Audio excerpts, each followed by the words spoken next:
Maayong adlaw sa tanan. Mahimangno sa kalambigitan sa bahagikan sa Dios City Police Station. Ang baha usa ka natural nga kalamidad nga mahimong magdala og dakong kadaot sa kinabuhi ug kaptanan.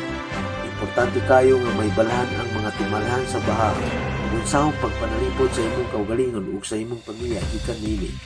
Mga timailhan sa baha, pagtaas sa level sa tubig sa mga suba, sapa ug dagat, kusog nga ulan ug pagbaha sa mga kanal ug dalan, pag-anunsyo sa mga otoridad bahin sa posibleng baha, mga lakang sa pagpanalipod sa kaugalingon, pag-monitor sa mga balita ug mga anunsyo sa mga otoridad, pag-andam ug emergency kit nga adunay pagkaon, tubig, medisina, flashlight ug radyo, pag-andam ug evacuation plan ug may balahan ang mga luwas nga lugar sa inyong lugar, paglihok dayon kung adunay mga timalahan sa baha, ayaw pagsulay sa pag-agi sa baha nga tubig, paghimo og mga lakan aron mapanalipdan ang imong kaptangan sama sa pagtaas sa imong mga gamit o pag-andam sa mga sandbags.